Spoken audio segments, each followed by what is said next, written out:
Welcome friends, बहुत बहुत स्वागत है आप सभी दर्शकों का हमारे इस YouTube channel at educational platform में। बिहार बाबा साहब भीमराव अम्बेडकर मुजफ्फरपुर यूनिवर्सिटी के सत्र 2022-24 वाले छात्र छात्रा प्रशिक्षु जो बीएड के फर्स्ट ईयर की परीक्षा देने की तैयारी में लगे हैं, उम्मीद करता हूं कि उनका सिलेबस समाप्ति के दौर से गुजर रहा होगा और इसी सिलसिले को आगे बढ़ाते हुए बाबा साहब भीमराव अम्बेडकर बिहार यूनिवर्सिटी मुजफ्फरपुर के बीएड के प्रशिक्षुओं के लिए हमारा एक सीरीज़ शुरू होने जा रहा है, जिसमें फर्स्ट ईयर की जो परीक्षा होगी उस पर आधारित गेस क्वेश्चन आपको दिए जाने का प्रयास है, जिससे कि आपकी पढ़ाई आसान हो सकेगी, आप अच्छे अंक प्राप्त कर सकेंगे और एक अच्छे अंक पा करके आपका स्कोर अच्छा होगा और एक आप आदर्श शिक्षक बन करके आगे निकलेंगे। जैसा कि आज मैं शुरू करने जा रहा हूँ वो है आपका C5 का paper, understanding discipline and subject.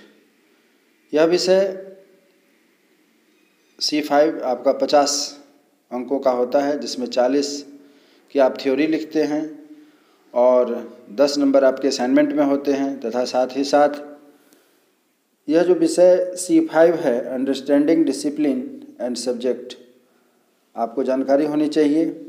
इसमें 3 यूनिट हैं और 3 यूनिट होने के साथ ही साथ हर एक यूनिट से 2-2 प्रश्न पूछे जाते हैं और इस हर एक यूनिट से जो 2-2 प्रश्न पूछे जाएंगे उस दोनों में से किसी एक के प्रश्न देने हैं, अर्थात आपको 6 प्रश्न पूछे जाएंगे जिसमें से 3 प्रश्नों के उत्तर आपको देने होते हैं। तो इसी सिलसिले को बढ़ाते हुए इस बात को ध्यान में रख कर के हमने 10 क्वेश्चनों का एक सेट दिया है, आप इसे ध्यान से देखें। उम्मीद करता हूँ कि इस प्रश्नों को तैयारी करके आप बहुत ही बेहतर 80 to 90% मार्क्स प्राप्त कर सकते हैं। तो हमारा पहला प्रश्न यह है कि शोध क्या है, यह कैसे अपने निष्कर्षों के माध्यम से गुणवत्ता के सुधार में मदद करता है, उदाहरण से स्पष्ट करें। इसी में दूसरा एक लगा हुआ और प्रश्न है कि शिक्षा में अनुसंधान की क्या आवश्यकता है, शैक्षिक क्षेत्र में इससे होने वाले लाभों की चर्चा करें। उसके बाद प्रश्न संख्या 2 जो बहुत ही महत्वपूर्ण है, जिस पर हम लोग यहाँ डिस्कशन करने जा रहे हैं। दूसरा प्रश्न यह है कि विषय परिपक्वता की अभिप्राय एवं इसके महत्वपूर्ण लक्षण की चर्चा करें। तीसरा प्रश्न यह है कि अंतः विषय क्या है, विस्तार से समझाएं। अंतर अनुशासनिक विषय के मूल उद्देश्य क्या है।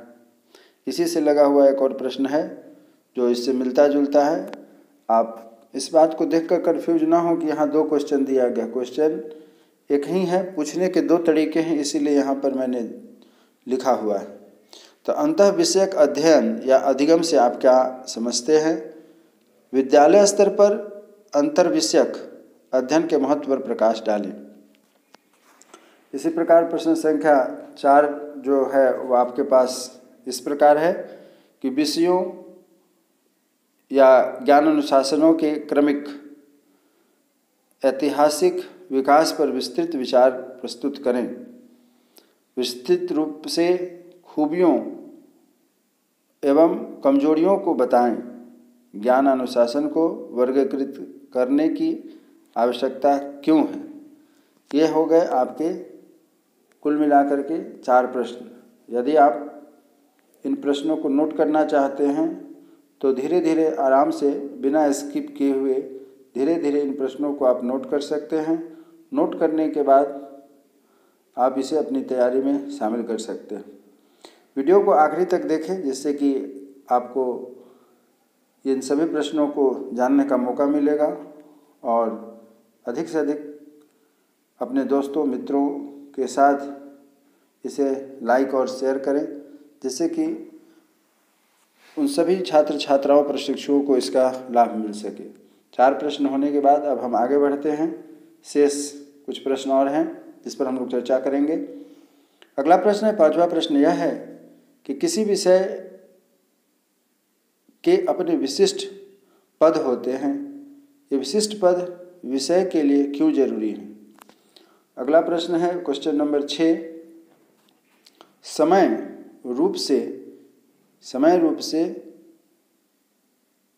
किसी विषयानुसार की खूबियों एवं कमजोरियों को बताएं। यह 6वां प्रश्न है। 7वां प्रश्न है कि अनुशासन एवं विषय को स्पष्ट करते हुए विषय की प्रकृति एवं क्षेत्र पर प्रकाश डालें। फिर से रिपीट करता हूँ। 7वां प्रश्न है, अनुशासन एवं विषय को स्पष्ट करते हुए विषय की प्रकृति एवं क्षेत्र पर प्रकाश डालें। 8वां प्रश्न है कि शैक्षिक अनुशासन क्या है। शैक्षिक अनुशासन क्या है, इसकी आवश्यकता पर प्रकाश डालें। 9वां प्रश्न है, विषय के संप्रेषण की प्रमुख विधियों का उल्लेख करें। और इसी में थोड़ा सा और दूसरे ढंग से विषय जो पूछा जाता है, वह प्रश्न पूछा जाता है, वह है कि विषय के आंकड़ों को एकत्र करने की विधियों की व्याख्या करें। विषय के आंकड़ों को एकत्र करने की विधियों की व्याख्या करें। और 10वां प्रश्न है, आप किसी अंतरानुशासन विषय का आकलन एवं मूल्यांकन कैसे करेंगे। 10वां प्रश्न है, आप किसी अंतरानुशासन विषय का आकलन और मूल्यांकन कैसे करेंगे। तो फ्रेंड्स, जो आप बीएड के प्रशिक्षु हैं, तो आप कृपया हमें अपने कमेंट्स बॉक्स के द्वारा यह बताएं कि यह जो हमारी 10 क्वेश्चनों की जो सीरीज आपको दी जा रही है, यह आप कितना इसे उपयोगी मानते हैं। और साथ ही साथ यदि आप इसमें इंग्लिश भाषा में या फिर और कुछ इम्प्रूवमेंट के साथ हमारे इस दिए जाने वाले प्रश्नों को लाभान्वित होना चाहते हैं, या आपकी जो भी अनुभव हैं, कृपया हमें कमेंट्स बॉक्स के द्वारा इसमें अवगत कराएं, जिससे कि हम आने वाली जो भी और विषय बचे हुए हैं बीएड फर्स्ट ईयर फिर सेकेंड ईयर तथा डीएलएड फर्स्ट ईयर तथा सेकेंड ईयर के जो गेस्ट क्वेश्चन होंगे, उन्हें मैं आपके सामने लेकर के उपस्थित होऊंगा। साथ ही साथ यदि आपको यह हमारा प्रयास अच्छा लगता है तो आप इसे लाइक, शेयर और सब्सक्राइब करें, जिससे कि आगे आने वाले जो विषय होंगे उसके गेस्ट क्वेश्चन साथ ही साथ इंग्लिश वर्जन में या और आपकी जो भी समस्याएं हैं बीएड, डीएलएड तथा एमएड से संबंधित, हमारे कमेंट्स बॉक्स में जा कर के आप हमें कमेंट्स कर सकते हैं, जिससे कि आपको मैं उसका जवाब दे सकूं। चलिए, इसी उम्मीद के साथ कि हमारा यह जो प्रयास है आपको अच्छा लगा होगा।